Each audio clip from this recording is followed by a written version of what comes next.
예수님이 행하신 첫 번째 기적이라는 제목으로 주의 말씀 함께 나누겠습니다. 사람이 누구나 성년이 되면 남자와 여자가 만나서 결혼식을 합니다. 그런데 결혼식이 각 나라마다 다 다릅니다. 제가 영국에 가서 한번 초대받아서 결혼식을 참석했는데 우리나라하고 너무 많이 다르더라고요. 우리는 그냥 결혼식 할 때 불쑥 가잖아요. 근데 그저기는 초대받지 않으면 못 갑니다. 초대받은 사람만 결혼식 가.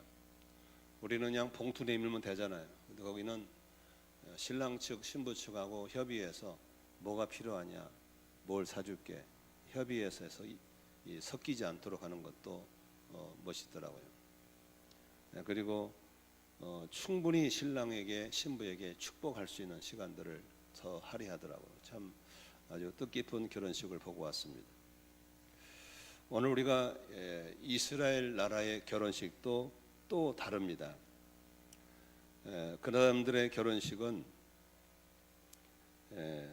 주로 수요일 밤에 시작이 되는데 신랑 신부를 사람들이 횃불을 들고 이렇게 완전히 포위해서 그 새신랑 집으로 갑니다. 그리고 거기 가서 하루만 한 게 아니고 사흘, 나흘, 닷새, 일주일 동안 실컷 먹고 축제하는 것이 이스라엘 전통 결혼식입니다. 저는 우리나라 결혼식에 대해서 별로 안 좋게 생각합니다. 세속화가 돼도 너무 세속화가 돼버렸어요. 그냥 누가 온지 간지도 모르고 그냥 줄에 서고 먹고 갚버리고, 어떤 사람들은 봉투만 주고 갚버리고. 제가 부산에 한번 참석했더니 내가 봉투를 내니까 묻더라고요. 밥을 먹어요 안 먹어요? 안 먹는다더니 또 밥값을 봉투에 담아주더라고요. 봉투 주고 봉투 받아왔어요. 10만 원 내고 2만 원 주더라고. 8만 원 가져가더라고. 참 이게 이제는 또 주례도 안 서요. 주례도 없이 자기들끼리 한 것도 적당히 해가지고 우리 결혼합니다 빠이 하고 갚버리면 끝나버리고. 정말 이렇게 되니까 참 안타깝습니다. 그래서 이제 저를 통해서 양육받은 사람들의 결혼식 하면 저는 에젤 축제라 해가지고 좀 그런 결혼식은 또 그대로 하고 우리들끼리 한번 좀 진한 결혼식을 한번 해보고 싶은 마음이 있어서 앞으로 우리 이제 박인혁 집사 부부랑 좀 협연을 해서 그런 정말 성경적인 언약식을 한번 교회에서 해볼까 하는 생각을 하고 있습니다. 누가 타깃일지 모르겠습니다만은 그런 결혼식들을 보면서 참 나라마다 다 다릅니다.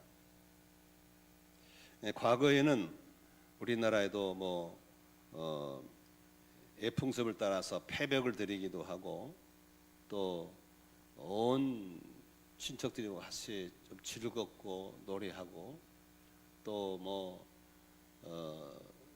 함 가지고 들어가기도 하고 뭐 아무튼 우리나라도 재미있는 예식이 있었죠. 그러나 지금은 너무너무 편리주의, 세속화돼 버린 결혼식 앞에 참 모르겠어요. 본인들은 그렇게 하는 게 좋을지 몰라도 인생을 살아본 저로서는 결혼식이 많이 세속화돼 버렸구나라는 생각에서 좀 아쉬움이 있습니다. 오늘 본문은 유대인들의 결혼식에 예수님이 초청받았는데 그 결혼식 안에 있었던 한 사건을 기록한 것이 오늘 성경에 있는 내용입니다. 잔치가 이제 시작되면 저희 딸 결혼식을 때는 우리가 따로 교회에서 했기 때문에 음식을 이렇게 얼마쯤 올 것이다 예상해서 음식을 불렀어요. 그러니까 예상보다 너무 적게 와버리면 음식이 많이 남아버리고, 너무 많이 와버리면 음식이 모자라버리고, 이런 또 안타까움이 있습니다. 그래서 요새 젊은이들은 그런 고민 안 하려고 아예 그냥 A식장에 가서 알아서 먹고 가고 그냥 먹은 것만큼 돈 계산해 버리려고 가는 수도 있습니다. 그러나 저희들은 딸이 교회에서 하고 싶다 그래가지고 교회에서 했는데 그 긴장감이 있더라고요. 만일에 남았을 때는 어떻게 할 것인가 해서 마음의 준비를 했죠. 그래서 우리 교회 식당 팀에서 그 다음 날 갖다 먹으면 좋겠다 그랬는데 뷔페 측에서 안 된다는 거예요. 만일 음식이 이상하게 생겨버리면 그 책임 못 갖고 나간다는 거예요. 그래서 만일에 너무 많이 하가지고 모자라면 어떻게 할까? 그래서 한 100여 명 정도를 또 가까운 식당에다가 준비를 했어요. 그리 가서 먹게 하려고. 그래서 작전을 짰죠. 우리 청년들, 우리 교인들은 좀 늦게 가라 밥 먹으러. 뒤에 그렇게 해서 짜는데 다행히 저희는 큰 착오 없이 이렇게 음식을 나눌 수 있었고 맛있게 먹는 그런 일이 있었습니다. 오늘 본문에 보니까 하객들이 너무 많이 오셨나 봐요. 그래서 그 잔치에 아주 중요 음식인 포도주가 떨어지게 된 거예요. 그래서 그 결혼식에 아주 입장이 곤란하게 됐어요. 혹시 여러분 또 뭐 술래기가 나오냐 그러는데 재밌습니다. 술래기가 우리나라 기독교 초창기 때는요, 기독교인들 술 먹었습니다. 그래서 아주 초창기 때는 부흥회 때 막걸리를 담아가지고 먹었어요. 그래서 부흥회 하시다가 쉬는 시간에 한 잔씩 돌리고 그랬어요. 그래가지고 취해가지고 난리가 난 적이 있어서 선교사님들이 한국인들은 절제를 못하기 때문에 한국인들은 술과 담배는 안 된다, 도박은 안 된다라고 정한 것이 한국교회 문화입니다. 물론 뭐 해외에 나가서도 보수적인 사람들은 술을 안 먹습니다만은 약간 진보 성향 사람들은 맥주나 포도주는 먹습니다. 끝나고 오늘부터 자유롭게 맥주나 포도주를 들이키라고는 아닙니다. 그러나 당시의 유대인의 결혼 예식에서는 포도주가 주요 음식인 것은 사실이었습니다. 흥을 돋구어주는 가장 중요한 음식이 모자랐을 때 그 결혼식은 아주 난감합니다. 뭐 사올 수 있는 것도 아니고 담글 수 있는 것도 아니고 또 이건 발효를 시켜야 하기 때문에 시간이 필요하고 남에게 빌려올 수 있는 상황도 아니고 아주 난감한 처지가 있었을 때 마침 기적의 하나님 예수님께서 그 잔치에 초청받았기 때문에 예수님께서 물이 변하여 포도주가 되는 기적을 행하심으로 그 잔치의 난감한 문제가 해결되고 오히려 더 좋아하는 역사가 일어났습니다. 오늘 우리는 이 사건을 보면서 왜 예수님께서 수많은 기적들을 행하셨는데 이것을 이 집에서 첫 번째 기적으로 이걸 삼았을까를 한번 생각해 보는 겁니다. 예수님께서는 불치병을 고치시는 기적을 행할 수도 있고 흉악한 귀신을 쫓아내는 기적을 행할 수도 있고 죽은 자를 살리시는 기적을 행할 수 있는데 왜 예수님께서 공생애를 시작하면서 이 결혼식장에서 왜 이런 기적을 행했을까 한번 그 이유를 살펴보고자 하는 것입니다. 이 오늘 본문에서 주시는 메시지 가운데 우리 인생과도 참 비슷하다는 생각을 하게 됩니다. 겉으로는 아무 문제가 없어 보입니다. 가정도 있고 직장도 있고 사업도 있고 교회도 다닙니다. 그런데 어느 순간 인생에 참 맛을 내고 흥을 돋궈주는 중요한 포도주가 떨어질 때가 종종 있습니다. 부부 사이에 사랑의 포도주가 떨어졌습니다. 자녀를 바라보면서 기쁨의 포도주가 떨어져 버리고 직장 생활하면서 삶의 의미의 포도주가 떨어져 버리고 봉사하면서도 기쁨의 포도주가 떨어져 버리고 예배를 드리면서도 감격의 포도주가 떨어진 상태에서 의미 없는 예배, 재미없는 직장 생활, 부부가 서로 대화가 없고 맛이 없는 부부 생활, 이렇게 살아가는 분들이 의외로 많습니다. 영혼을 구원해야 할 전도해야 되는데 전도에 대한 열정도 사라져볼 때가 많습니다. 저는 익숙함의 저주라는 말을 잘 씁니다. 모든 게 익숙합니다. 모든 게 순적할 것 같습니다. 그런데 거기에 가장 중요한 포도주가 떨어졌을 때 그 인생에는 참으로 안타까움을 말할 수가 없는 것입니다. 바로 이런 상황에 예수님께서 맹물 같은 인생 속에 맛을 내는 포도주를 만드는 기적을 주셨다는 사실입니다. 난 오늘 예배를 드리는 여러분 삶 속에 이렇게 남보기는 괜찮은 것 같고 아무런 문제가 없는 것 같지만 부부 사이에, 직장 생활에, 일터 생활에, 예배 생활에, 봉사 생활에 맹물 같은 그런 삶을 살고 있다면 오늘 예수님께서 주시는 이 기적의 현장에서 맹물 같은 인생이 맛을 내는 포도주로 바뀌는 그런 기적의 역사가 일어나기를 주의 이름으로 축원합니다. 오늘 본문을 통해서 이 네 가지의 영적인 원리를 주님으로부터 배울 때 맹물 같은 인생이 포도주 같은 인생으로 바뀌어지는 역사가 일어날 줄로 믿습니다. 첫 번째로 예수님의 행하시는 이 맹물이 변하여 포도주가 되는 기적에는 하나님의 때가 있다고 하는 것입니다. 오늘 2장 3절 함께 같이 읽도록 하겠습니다. 그런데 포도주가 떨어지니 예수의 어머니가 예수에게 말하기를 포도주가 떨어졌다 하였다. 마리아는 문제가 생기자 예수님에게 포도주가 없다라고 알려줍니다. 포도주가 떨어졌다고 합니다. 그때 예수님의 대답이 4절에 이렇게 말씀하십니다. 같이 읽습니다. 예수께서 어머니에게 말씀하셨다. 여자여, 이것이 나와 당신에게 무슨 상관이 있습니까? 아직도 내 때가 오지 않았습니다. 여기 혹시 동양적인 입장에서 보면 어떻게 지금만 보고 여자여라고 하는데 이 번역상의 문제입니다. 어떤 번역에는 어머니라고 번역되어 있습니다. 그래서 예수가 참 버릇없구나 그러지 마시고 이 번역상의 문제이기 때문에 어머니, 그것이 나와 무슨 상관이 있습니까? 따라합시다. 아직도 내 때가 오지 않았습니다. 여기 때라는 말씀하고 있습니다. 예수님은 항상 때에 대해서 굉장히 중요하게 여기십니다. 때를 따라 오셨고 때를 따라 하셨습니다.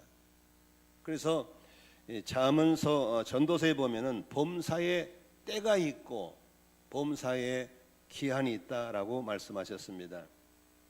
우리는 문제가 생기면 빨리 해결되기를 바라는 이 빨리빨리 문화에 익숙한 대한민국 사람들의 특성이 있습니다. 아프면 빨리 낫기를 원하고, 문제가 생기면 당장 해결되기를 원하고, 사업이 어려우면 당장 회복되기를 원하고, 기도하고 나면 돌아서면 응답되기를 원하고, 이런 생각을 하고 있습니다. 그러나 하나님은 우리보다 더 크고 더 깊은 계획을 가지고 있기 때문에 우리 때에 맞추는 게 아니고 하나님의 때에 맞춰서 일하시는 것을 기억하시기를 바랍니다. 그러므로 우리 믿음의 사람들은 당장에 이루어 주세요, 당장에 해결해 주세요, 이렇게 기도하지 않고 하나님, 제가 원하는 때가 아니라 하나님이 보시기에 가장 좋은 때를 제가 기다리겠습니다, 이런 믿음의 고백을 할 수 있기를 축원합니다. 우리는 성급합니다. 그냥 당장에 그런 얘기를 참 많이 합니다. 당장에. 저는 그 성경원이가 부른 은혜라는 찬양을 부르면서 이 땅에 당연한 것 하나도 없다라는 말, 저는 그 찬양 부르면서 참 많이 울었습니다. 모든 게 다 당연한 줄 알았어요. 당연한 게 없어요.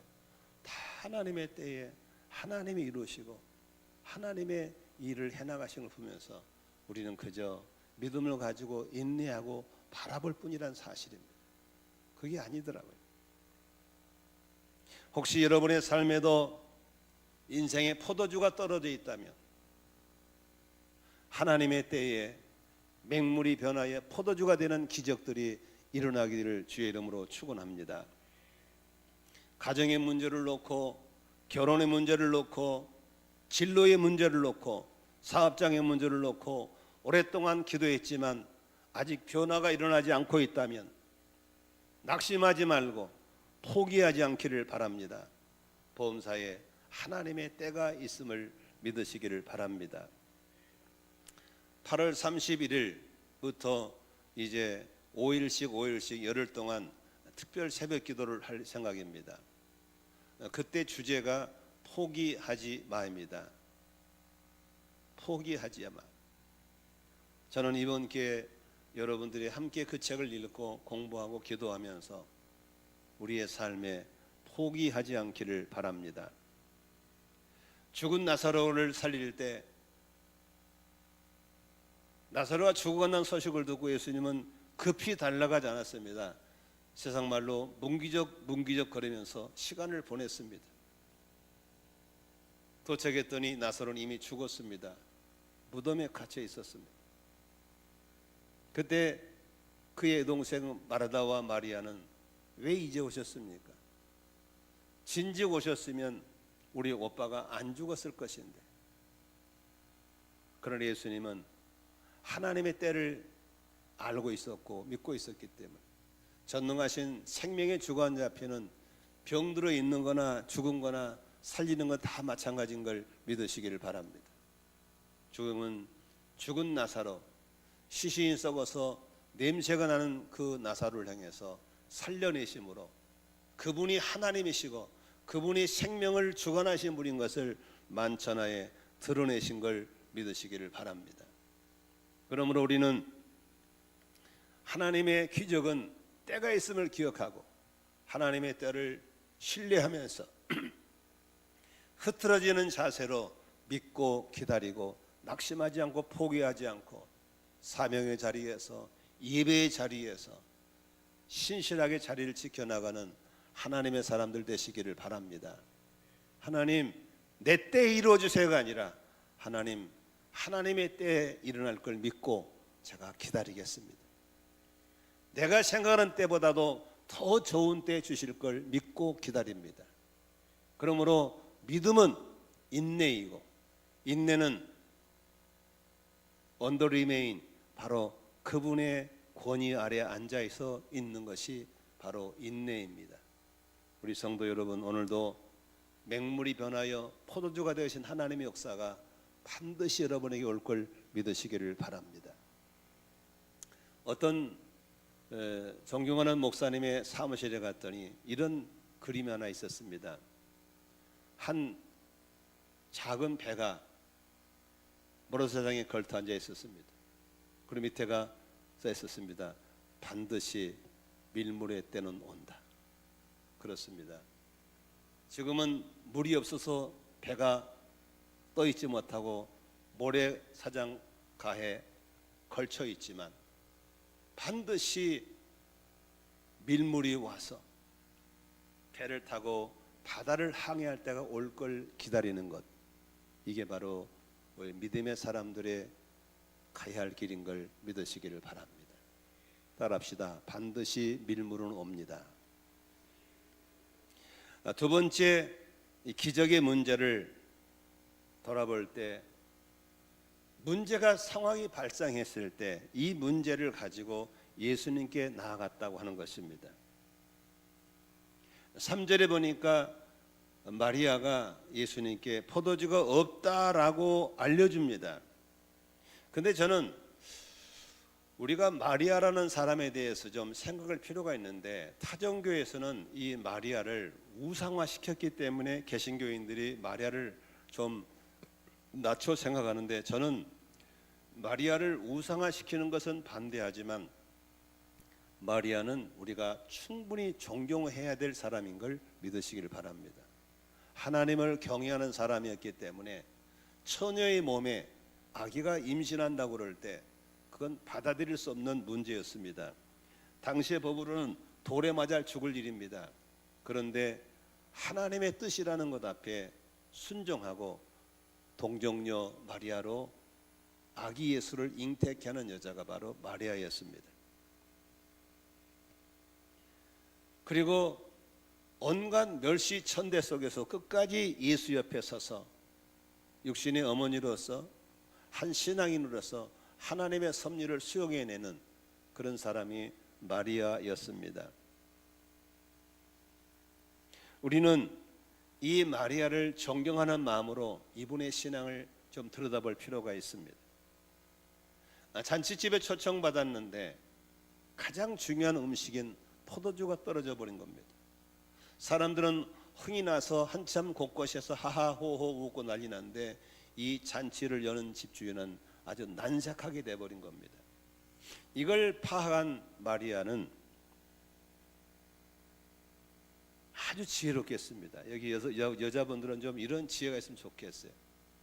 예수님 앞에 문제를 해결할 방법을 알려주지 않습니다. 예수님, 여기 포도 떨어졌네, 빨리 포도주를 만들어 주세요, 이렇게 얘기 안 했습니다. 이렇게 얘기하는 여자는 천박스러운 여자입니다. 간혹 여자들이 남편에게 이래라 저래라 해서 남편을 바보로 만든 사람 많습니다.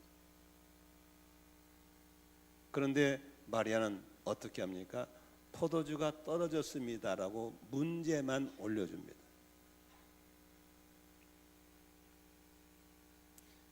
포도주 만들어주세요, 포도주 구해주세요, 이렇게 얘기한 것은 아닙니다. 포도주가 없습니다. 이것이 마리아에게 배워야 할 믿음입니다. 우리는 문제가 생기면 주님께 나아가 기도할 때 방법까지 알려줍니다. 주님, 요렇게 해주세요, 요렇게. 주님 엄청 기분 나빠합니다. 어떤 의사가 그러더라고요. 요즘 환자들 만나면 맨날 성질 난대요. 선생님, 약을 처방할 때요, 이 약은 빼주고요, 이건 넣어주세요, 이건 하나 더 넣어주세요, 이지랄하고 있대요. 그러니까 그냥 의사가 막 화가, 네가 의사냐 내가 의사냐. 제가 AI한테 물어봤더니요, 이거 넣지 말라는데요. 이렇게 하면 안 되는 겁니다. 우리가 의사를 신뢰하면 의사가 주는 대로 받아서 처리해야 그게 좋은 환자인 걸 믿습니다. 우리는 하나님께 포도주가 떨어진 문제를 가지고 왔으면 포도주가 없다라고만 알려주면 끝인 겁니다. 아멘이시죠? 포도주를 길러오건 사오건 만들건 어떻게 하건 해결은 주님이 하실 줄로 믿습니다. 바로 마리아가 이렇게 지혜롭게 한 겁니다. 포도주가 없습니다로 끝난 겁니다. 포도주가 없는데요, 포도주 좀 만들어 주시죠. 아니면 좀 제자들 보내가지고 좀 구해오게 하세요. 이렇게 방법을 제시하지 않았습니다. 우리 신앙생활의 가장 중요한 것은 문제가 생기면 문제를 하나님께 가지고 가는 것은 우리가 할 일이지만 그 문제를 해결할 방법까지 가지고 나가는 것은 불신앙인 걸 아셔야 되는 거예요. 아멘이시죠?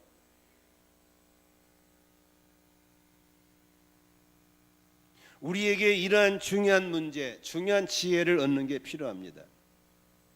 우리는 문제를 해결할 방법을 모릅니다. 문제를 해결할 능력도 없습니다. 인생을 바꿀 능력도 없습니다. 우리의 마음을 바꿀 능력도 없습니다. 친구 영혼을 구원할 능력도 없습니다. 우리는 할 수 있는 게 한 가지밖에 없습니다. 그게 뭡니까? 기도하는 겁니다. 문제를 올려드린 겁니다. 우리가 VIP 영혼을 바꿀 능력이 없습니다. VIP를 데려올 방법도 모릅니다. 그러나 중요한 것은 우리가 VIP를 위해서 기도하는 것, 그 영혼을 지극정성으로 섬기고 사랑하는 것, 그리고 성령의 감동을 따라서 그를 주께로 교회로 데리고 나오는 것, 그건 우리가 할 수 있는 겁니다. 우리가 할 수 있는 건 우리가 하고 하나님이 할 건 하나님이 하게 하시는 것이 진정한 믿음인 걸 믿으시기를 바랍니다. 밭에다가 씨를 뿌리는 건 우리가 할 수 있는 겁니다. 그러나 싹이 나게 하는 건 우리가 하는 게 아닌 겁니다. 아멘이시죠? 어떤 사람은 아예 씨도 안 뿌려버려요. 어떤 사람은 씨를 뿌려놓고 싹이 나게 하려고 쳐다보고 앉아있어요. 아닙니다. 뿌려놓고 흙 덮어놓고 기다리세요. 때가 되면 싹이 나고 꽃이 피고 열매 맺을 줄로 믿습니다. 우리 주변을 돌아보시기를 바랍니다. 예수 믿지 않은 가족이 있습니까? 안 믿는 친구와 직장 동료가 있습니까? 그 사람에게는 겉은 멀쩡하지만 자세히 들여다보면 맹물 같은 인생을 살 수도 있습니다. 포도주가 떨어져서 그렇습니다. 겉으로는 멀쩡해 보여도 속으로는 삶의 험함에 무너져 오는 분들이 많이 있습니다. 웃고 있지만 허황된 삶 가운데서 혼자 외롭게 울고 있을 수도 있습니다. 돈도 있고 성공한 것 같지만 기쁨과 평안이 없는 삶을 사는 경우도 있습니다. 가정은 있지만 사랑과 행복이 없는 맹물 같은 인생을 사는 분도 있습니다. 그러한 분들에게 우리가 이렇게 해봐 저렇게 해봐 그거 하지 마세요. 그것은 마리아의 믿음이 아니에요. 하나님께 기도해 드린 거예요. 하나님, 내 친구 아무개가, 내 직장 동료 아무개가 내가 보기에는 맹물 같은 인생을 살고 있습니다. 포도주가 떨어졌습니다. 기도해 드리기를 바랍니다. 그 문제를 가지고 주님께 올려드리는 것은 우리가 해야 할 일인 걸 믿으시기를 바랍니다. 주님, 저 사람에게 포도주가 없습니다. 주님, 저 친구에게는 믿음이 없습니다. 주님, 저 자녀가 방황하고 있습니다. 주님, 저 가정이 무너져 가고 있습니다. 주님, 저 사람에게 예수님이 꼭 필요합니다. 이렇게 기도로 올려드리는 것은 우리가 해야 할 걸, 우리가 기도할 때 주님은 기적을 행하실 걸 믿으시기를 바랍니다. 그러므로 우리의 VIP를 위해서 우리가 할 수 있는 것은 기도입니다. 우리가 할 수 있는 것은 때를 따라 섬기면서 때를 따라서 그를 사랑해 주는 것, 우리가 할 일입니다. 그러나 맹물 같은 인생을 맛깔지는 포도주로 바꿔주는 것은 우리가 하는 게 아닙니다. 주님이 하실 줄로 믿습니다. 나는 심고 아볼로는 물을 주었으되 자라나게 하신 분은 하나님이라 고백했던 바울 사도의 고백이 기적을 행하는 현장 속에 우리들의 고백이 되시기를 주의 이름으로 축원합니다. 그래서 기적을 경험한 사람들은 대부분 기도하는 사람들입니다. 아예 기도조차 않고 팽개친 사람들은 이미 끈을 놔버린 사람들입니다. 그러나 자식을 위해서, 이웃집을 위해서, 자녀를 위해서 마리아의 믿음을 가지고 기도줄을 놓지 않은 사람들 삶 속에는 끊임없이 맹물이 변해 포도주가 되는 기적들이 계속해서 간증으로 일어나게 될 걸 믿으시기를 바랍니다. 여러분들의 삶 속에 이런 마리아의 믿음을 가지고 맹물 같은 인생을 가진 사람들의 문제를 가지고 주께 나아갈 수 있는 믿음의 사람 되시기를 바랍니다. 주님, 내 친구 아무개의 집에 포도주가 떨어졌습니다.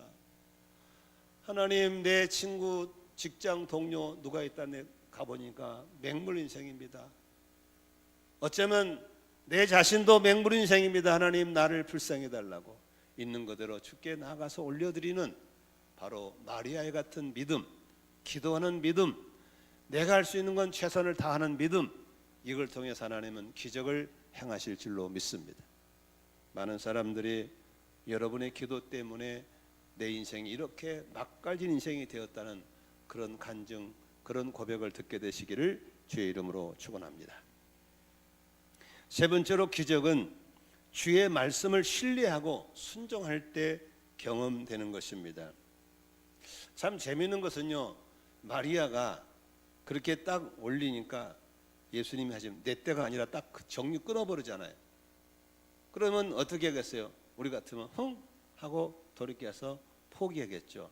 그런데 마리아는 또 지혜롭게 합니다.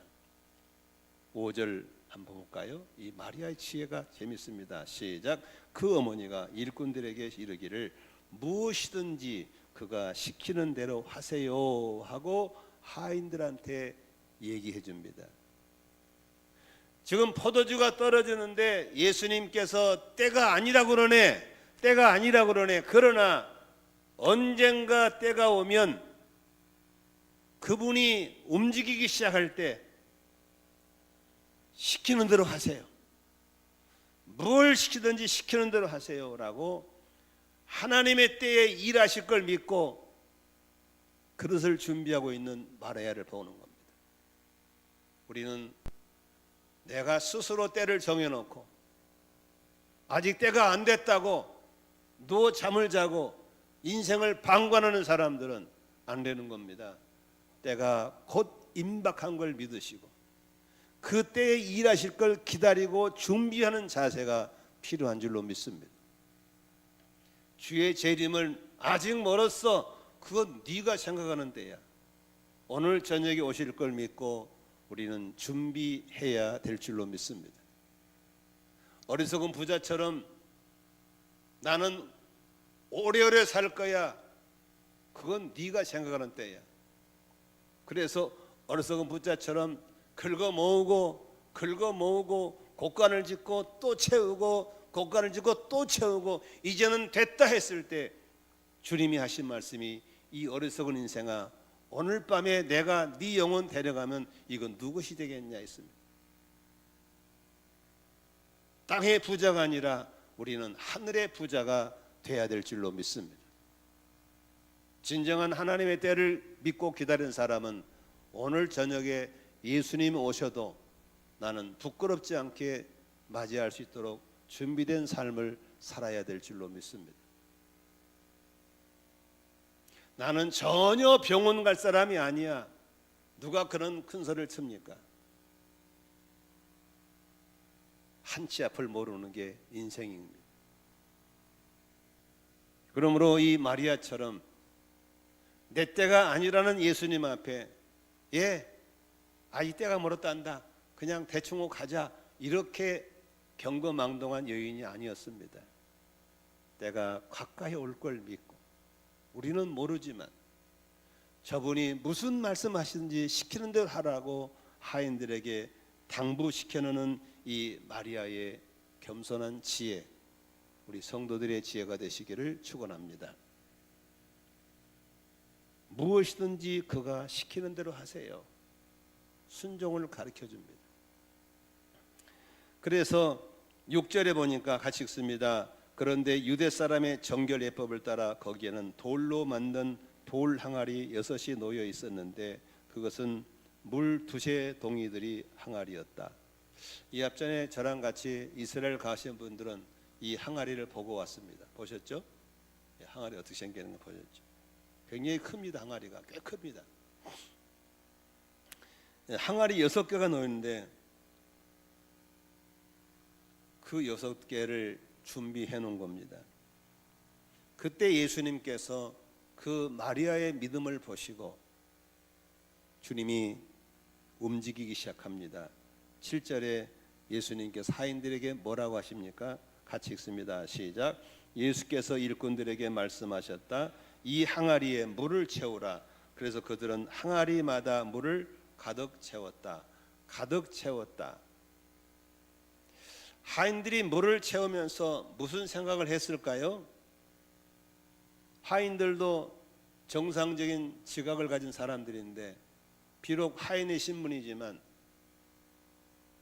빈통에 물을 채우라 할 때 무슨 생각을 했을까요? 이랬을 것 같아요. 이것이 무슨 의미가 있지? 물을 채운다고? 무슨 일이 날까? 지금 포도주가 모자라는데 여기 또 왜 물을 채우지? 이런 생각을 했을까 안 했을까? 안 하면 비정상했겠죠. 그런데 이미 마리아가 신신당부했잖아요. 무슨 일이든지 한번 시키는 대로 해라. 이게 바로 마리아의 지혜로운 처방이었습니다. 그런데 이 하인들도 대단한 게 항아리가 조그마잖아요. 커요. 큰 항아리 우리가 봤어요. 가서 봤는데 거기다가 물을 가득 채웠다 그랬어요. 이것은 온전한 순종입니까? 덜 순종입니까? 온전한 순종인 줄로 믿습니다. 항아리 6개 중에서 4개만 채워 2개를 비웠다. 아니죠. 6개를 다 채웠습니다. 온전한 순종입니다. 순종은 온전해야 될 줄로 믿습니다. 순종은 끝까지 해야 되는 겁니다. 그런데 그 다음에 8절에 더 재밌습니다. 물을 채운 다음에 8절 같이 읽습니다. 예수께서 그들에게 말씀하시기를 이제는 떠서 잔치를 맡은 이에게 가져다 주어라 하시니 그들이 그대로 하였다. 아니 맹물 갖다 부어라 놓고는 맹물 갖다 퍼다 주래요. 그러면 여러분 잔치에서 시중 사람은 잔치를 여러 번 해봤을 건데 순간적으로 맹탕이 오겠죠. 아니 물을 퍼다 주라고? 누가 물 달라고 그랬어? 퍼다 달라고 그랬지? 그러나 이미 마리아가 해놓은 처방대로 무슨 일이든지 시키는 대로 하나는 그 말씀대로 물을 떠다가 줍니다. 그때 놀라운 기적이 일어났습니다. 하인들은 이것이 무엇인지를 알고 있었지만 그 잔치를 맡은 책임자는 맛을 보더니 이렇게 얘기를 합니다. 다른 집에는 좋은 포도주를 먼저 내고 나중에는 안 좋은 거 물 탄 거 갖다 주는데 이 집은 웬일인지 점점 더 맛있는 포도주를 가져온다고 칭찬하는 걸 볼 수 있습니다. 우리는 진정한 제자도의 생각 속에서 꼭 알아야 할 게 있습니다. 말씀에 대한 신뢰입니다. 우리처럼 가정교회하는 사람들은 가장 중요한 모토가 성경대로입니다. 성경이 그렇다면 그런 줄 알고 아니라면 아닌 줄 알고 성경이 하라면 하고 하지 말라면 하지 않겠다는 결심이 있을 때 가정교회에 살 수 있는 것입니다. 세속화되고 옆 사람은 옆 교회는 이렇게 하니까 우리도 이렇게 한다. 우리는 그렇지 않습니다. 누가 뭐래도 성경이 하라는 대로 하는 겁니다. 그럴 때 목장에 기적이 일어나고 가정에 기적이 일어나고 맹루 같은 인생이 막갈진 포도주 인생으로 바뀌어지는 기적을 경험하게 될 줄로 믿습니다. 우리의 순간에도 우리들에게도 이런 순간이 종종 옵니다. 예, 용서해줘라. 왜 용서해야 됩니까? 이렇게 하면 안 됩니다. 주님이 용서하라면 용서해 주는 겁니다. 예, 사랑해줘라. 주님, 저 인간은 사랑할 수가 없어요. 왜 사랑해야 됩니까? 그렇게 묻지 않습니다. 사랑하라면 사랑해 주는 겁니다. 전도해라. 저는 지금 전도할 상황이 아니지 않습니까? 이렇게 하지 않고 전도하라 그러면 최선을 다해 전도하는 것입니다. 왜 내가 먼저 찾아가야 됩니까? 왜 내가 희생해야 됩니까? 왜 내 시간과 물질을 들여야 합니까? 이해가 안 될 때가 참 많습니다. 그때 제자는 이렇게 말하는 겁니다. 따라합시다. 주님이 말씀하셨으니 순종하겠습니다. 이럴 때 한번 순종해 보는 거요. 주님이 말씀하셨으니 순종하겠습니다. 예, 주님이 용서하라면 용서하고 사랑하라면 사랑하고 복음을 전하라면 복음 전하고 제자 삼으라면 제자 삼고 왜 그렇게 해야 될까? 이유는 한 가지입니다. 주님이 그렇게 말씀하셨기 때문에 그렇습니다. 이게 바로 맹물 인생이 포도주 인생으로 바뀌는 비결이 바로 순종인 걸 믿으시기를 바랍니다. 하나님의 역사 속에 수많은 사람들이 기적을 체험하고 사는 이유는 바로 순종의 결과입니다.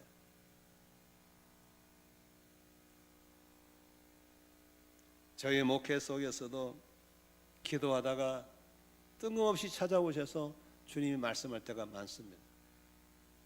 내가 이 안건을 가져가면 장로님들이 수용을 할까? 내가 이 안건을 가져가면 운영위원회에서 통과가 될까? 그런 적들이 한두 번이 아닙니다.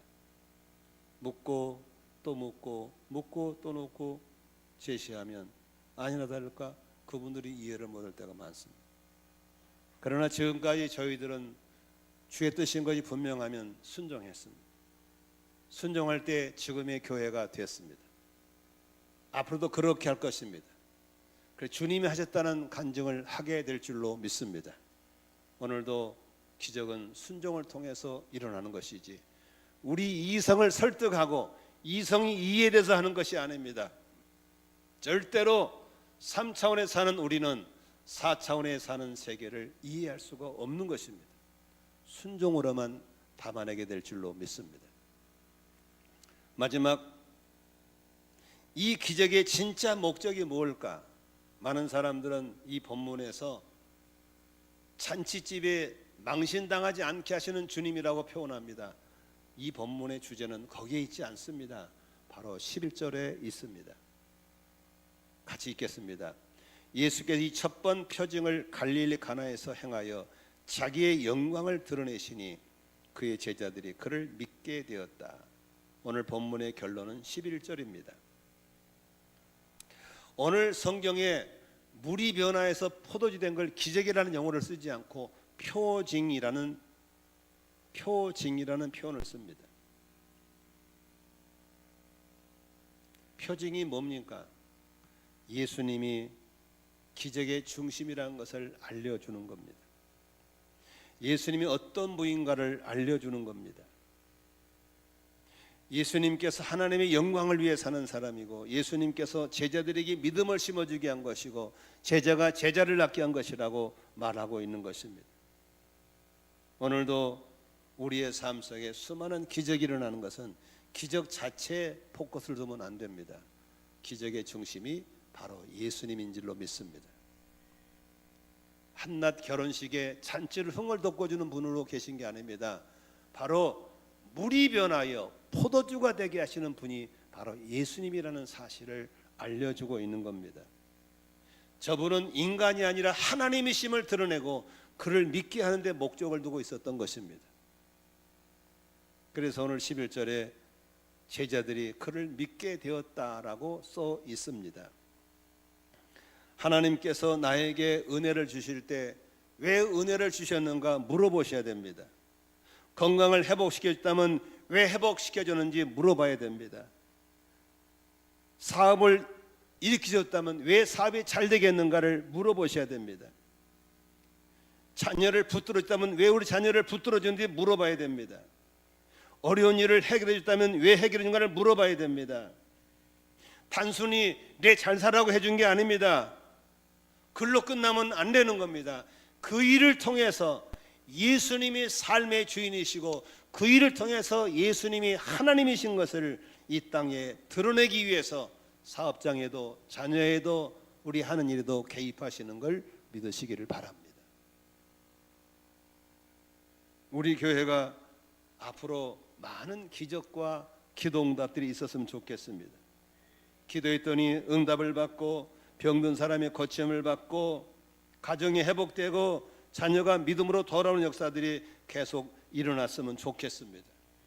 그런데 그런 현상에 머물러 있는 것이 아니라 그걸 통해서 이 교회의 머리가 예수님이신 것과 우리의 삶이 주님이 예수님이란 것이 드러나는데 더 큰 목적이 있는 것을 기억하시기를 바랍니다. 그래서 사람들이 그걸 통해서 믿음 약한 자들이 믿음을 갖게 되고 주를 따르는 제자들이 나와야 될 줄로 믿습니다. 오늘도 우리 VIP를 생각해 보십시다. 10월 18일 날 추수감사주일에 한 영혼을 주께 인도하기 위해서 맹물 같은 인생을 사는 자들을 찾아서 우리가 주님께 말씀을 드려야 되겠습니다. 주님, 아무개를 좀 기억해 주십시오. 저 집에는 겉보기는 좋은데 포도주가 떨어지는 맹물 인생을 살고 있습니다. 우리가 하루에 한 번씩라도 계속 기도해 드리는 것이 마리아의 믿음이고 우리가 해야 될 믿음인 줄로 믿습니다. 기쁨이 떨어지고 평안이 없고 사랑이 식어지고 소망이 사라져서 병들고 자살하고 이탈해버리는 이런 불쌍한 인생들을 방치하고 나만 아니면 돼 이런 극단적인 이기주의가 아니라 함께 기도해 줘서 너도 살고 나도 살고 그분이 바로 인생의 참 주인이심을 믿게 하는 역사들이 일어났으면 좋겠습니다. 주님, 저 사람에게 저 VIP에게 포도주가 없습니다.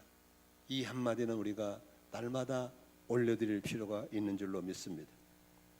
그리고 주님이 무슨 말씀하시든지 시키는 대로 하겠다는 순종을 결단할 때 우리를 통해 주님이 일하실 줄로 믿습니다.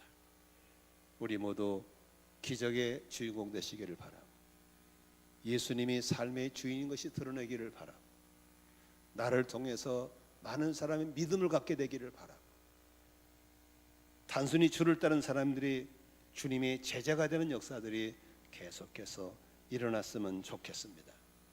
기도하겠습니다. 주신 말씀을 기억하면서 우리 합심으로 한번 기도하겠습니다. 하나님,